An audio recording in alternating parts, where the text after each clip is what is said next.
Hello mga ka-farmers, welcome back to my channel. Ngayon lang ulit tayo nakapag-vlog ng ganito. So ngayon, ang topic natin mga ka-farmers ay meron kasing nag-message sa atin na kung anong pwedeng simulan na o anong magandang alagaan dahil lilipat na sila sa bundok. So ngayon mga ka-farmers, ito yung katanungan at ngayon sasagutin natin yan. Alright, let's go! So yun mga ka-farmers, ano nga ba ang magandang alagaan? So para sa akin, based on my experience na rin, ang sa akin ito mga ka-farmers, kung ano yung magandang alagaan. So, ang magandang alagaan mga ka-farmers ay yung meron kang passion or ginamahal or meron kang dedication sa mga alaga. Katulad ko mga ka-farmers ay mahilig ako sa manok. Kaya ang mga inaalagaan ko mostly ay mga manok.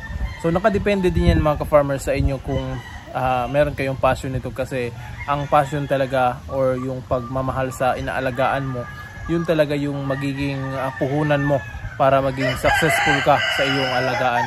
Kasi mga farmers, kung hindi mo mahal yung ginagawa mo or yung mga inaalagaan mo, hindi mag-succeed yung iyong pag-aalaga. So katulad ko mga ka-farmers, manok yung kahiligan ko, kaya nandito ako sa pag-aalaga ng manok. So hanggang ngayon, sa awa naman ng Diyos mga ka-farmers, ay nandito pa rin tayo nag-aalaga ng mga manok. So meron din akong nakikita na iba na sumusurrender na sa pag-aalaga, especially itong mga heritage breed. Meron akong mga nakikitang vlog na yung mga heritage breed nila ay wala na, binalitan na nila ng mga native na mga manok. So dito sa akin mga ka-farmers, nananatili yung mga heritage breed ko. Hindi ko pinapalitan at nandito pa rin sila. Yun pa rin ang puhunan ko dito sa aking manukan. So yung kulungan na yan, lahat yan ay puno ng mga heritage breed. So wala akong pinapakawalan dito. Lahat nasa breeding pen dahil ginagamit ko sila. So ang sagot ko dyan ay nakadepende sa iyong kahiligan. So for example, kung lilipat ka ng area at saka yung area mo ay maganda, malawak, malayo ng mga kapitbahay, pwede ka mag-alaga doon ng mga manok. So make sure lang na may pabahay ka, maalagaan mo lang mabuti yung mga manok mo, dahil walang silbi naman yung kapag marami kang manok tapos marami ding namamatay.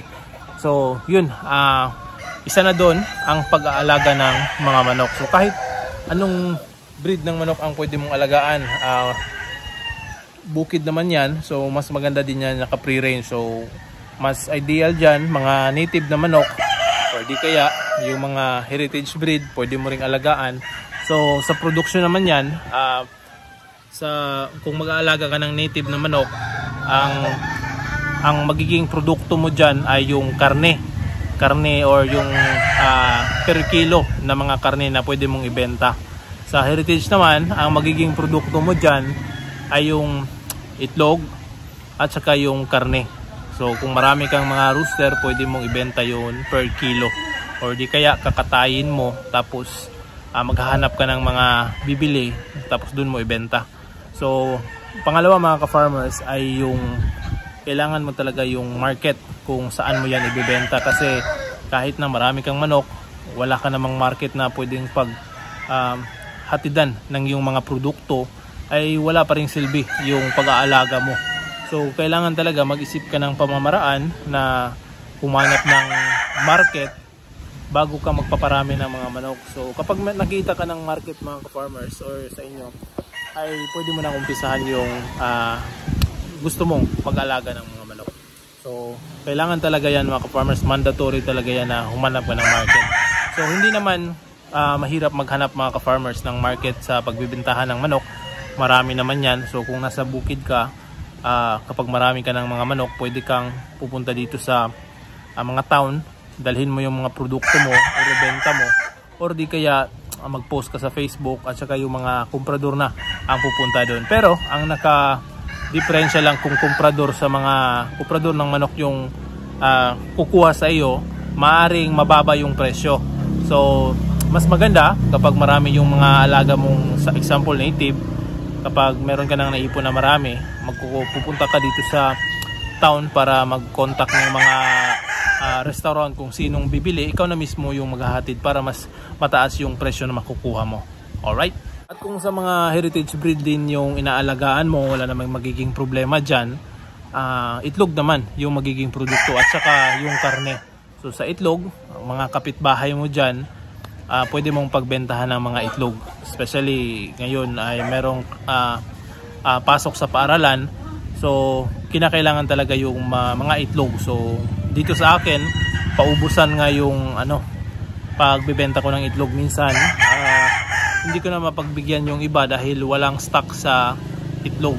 So marami kasing kukuha at saka nagpapapisa tayo ng mga sisiw. So yun ang magiging advice ko sa pag-alaga ng manok.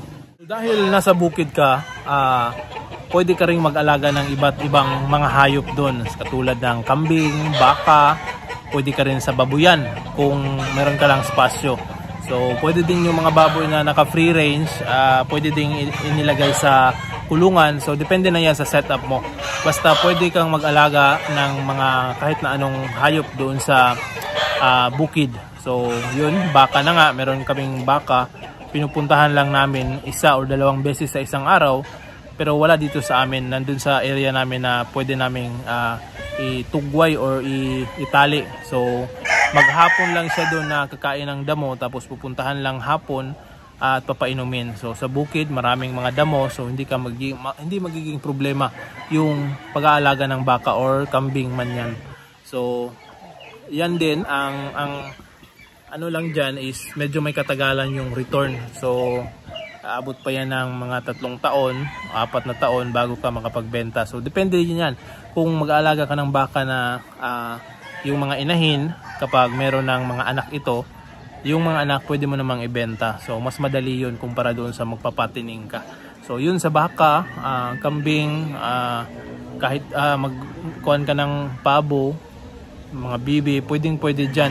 So depende yan sa iyong kahiligan. So magsimula ka muna ng konti, tapos kapag makuha mo na yung rhythm mo, pwede ka nang magdagdag ng mga hayop na pwedeng alagaan.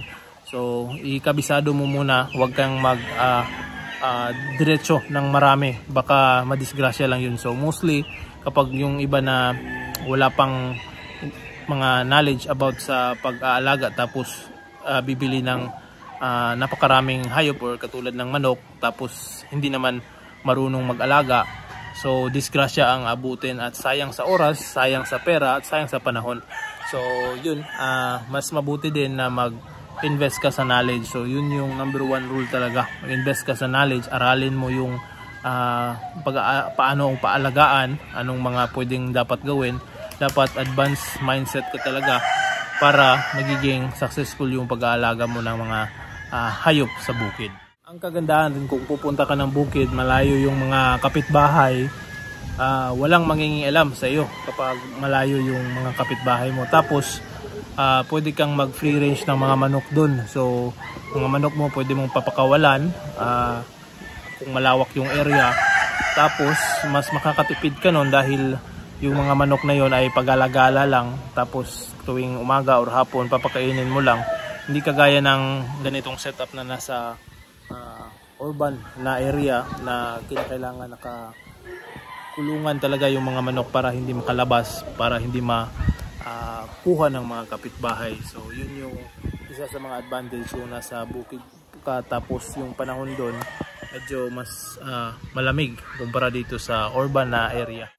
So recap lang tayo mga ka-farmers. Ang unang-una mo talagang gagawin ay yung mag-invest ng knowledge. So mag-research ka anong sa area nyo, nakadepende rin yan kung maganda ba yung area nyo pag-aalagaan ito, or kung masikip, pwede bang alagaan yung ganito. So invest ka sa knowledge din sa kung anong aalagaan mo, kung anong mga dapat gawin. So dapat alam mo na bago ka mag-aalaga niyan. So pangalawa mga ka-farmers ay yung market. So invest ka na talaga sa knowledge tapos market para hindi ka mahirapan sa pagbenta niya yung mga produkto.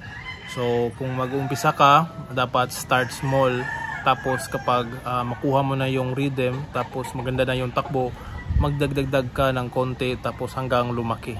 So yun lang mga ka-farmers. Sana meron akong na-share sa inyo about sa mga pagpa-farming at mga knowledge na dapat nyong ma-acquire bago kayo mag-umpisa. So hanggang dito na lang mga ka-farmers. Salamat sa panonood at hopefully nag-enjoy kayo. See you in my next vlog mga ka-farmers at happy farming! Woo!